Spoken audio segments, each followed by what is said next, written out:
Welcome to a special series of the 5-Minute Biographies podcast from 5minutebiographies.com, where we tell you interesting things about interesting people in about 5 minutes. While we get ready for season 21 of the regular series, we are bringing you the second special series on United States presidents, with a brand new episode every weekday across 10 episodes, covering presidents 11 through 20. If you enjoy the show and would like to support us, why not consider buying us a coffee? Just head to 5minutebiographies.com/coffee to find out more. This is episode 8, Ulysses S. Grant.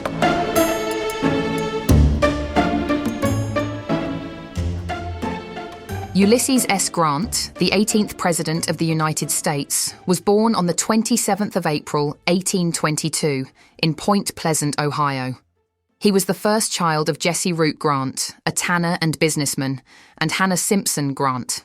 His birth name was Hiram Ulysses Grant, but due to an error when he was enrolled at West Point, he became known as Ulysses S. Grant, a name he adopted for the rest of his life. His father was a hard-working man who wanted his son to receive a good education and secure a respectable career. But Grant had little interest in his father's tannery business and preferred working with horses. Grant's early years were spent in Georgetown, Ohio, where he developed a reputation for his skill in handling horses. His education began at local schools, where he displayed competence in mathematics but showed little enthusiasm for other subjects. In 1839, at the age of 17, he was nominated to attend the United States Military Academy at West Point, New York, by his local congressman.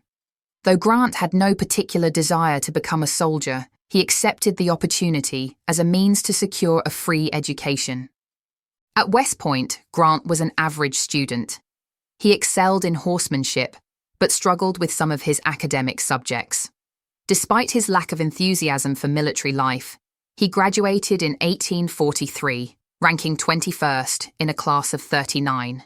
After graduation, he was assigned to the 4th Infantry Regiment and stationed at Jefferson Barracks in Missouri.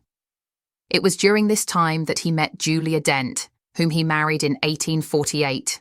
The couple would go on to have 4 children and remained deeply devoted to one another throughout their lives. Grant's first experience of combat came during the Mexican-American War, 1846 to 1848, where he served under Generals Zachary Taylor and Winfield Scott. Although he disagreed with the war politically, he performed his duties with distinction, demonstrating bravery and leadership in several key battles. His experience in Mexico provided him with valuable military knowledge and a deep understanding of strategy, skills that would serve him well in the future. After the war, Grant was assigned to various military posts, including California and Oregon, but he found the peacetime army dull and unfulfilling.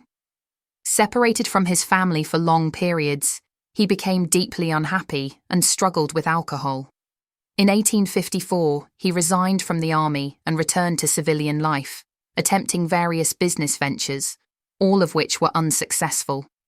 He eventually moved to his father's leather goods business in Galena, Illinois, where he worked as a clerk. When the American Civil War broke out in 1861, Grant volunteered for military service and was soon given command of a volunteer regiment. His leadership abilities quickly became evident, and he rose through the ranks. In 1862, he led Union forces to victory at the Battle of Fort Donelson, earning the nickname Unconditional Surrender Grant. Whether you're into comedians roasting each other's life choices or turning yesterday's bad decisions into today's funny stories, Amazon Music's got the most ad-free top podcasts, included with Prime. Download the Amazon Music app and get in on the joke, or go to amazon.com/ad-free-comedy. That's amazon.com/ad-free-comedy to catch up on the latest episodes without the ads. His successes continued at the Battle of Shiloh and the Vicksburg Campaign, where he captured the key Confederate stronghold of Vicksburg, effectively splitting the Confederacy in two. In 1864, President Abraham Lincoln appointed Grant as General-in-Chief of the Union Army. Grant adopted a relentless strategy of total war, using the North's superior resources to wear down the Confederacy. His aggressive campaigns against General Robert E. Lee's forces led to the eventual surrender of the Confederate Army at Appomattox Courthouse on the 9th of April, 1865, effectively ending the war. His leadership was instrumental in preserving the Union, and he emerged from the war as a national hero. Following the war, Grant remained in the Army, overseeing Reconstruction efforts in the South. His popularity made him the leading candidate for the presidency in 1868, and he won the election as the Republican nominee.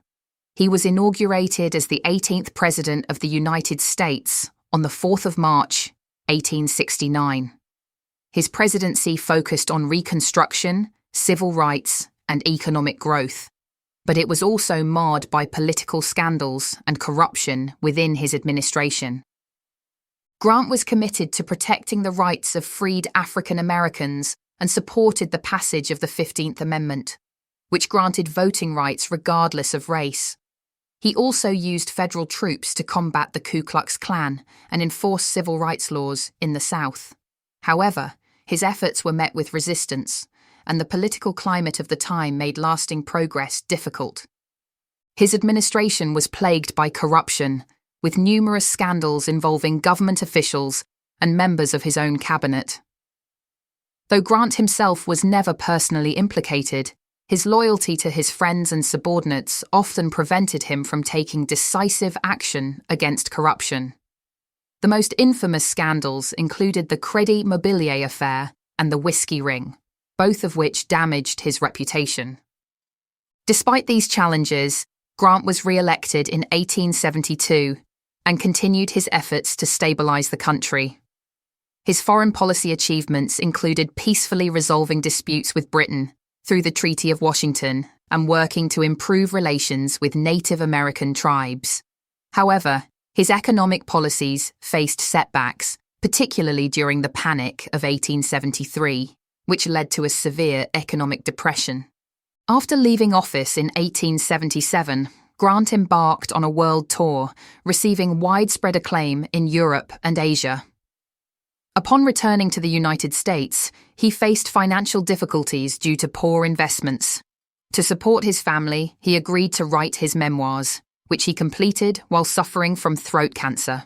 His personal memoirs of Ulysses S. Grant became a literary and financial success, widely praised for its clarity and insight. Ulysses S. Grant died on the 23rd of July, 1885, at the age of 63 at a cottage in Mount McGregor, New York. His death was mourned across the nation, and he was buried in Grant's tomb in New York City, one of the largest mausoleums in the country. Grant's legacy remains complex. He is remembered as a brilliant military leader whose strategy helped win the Civil War and preserve the Union.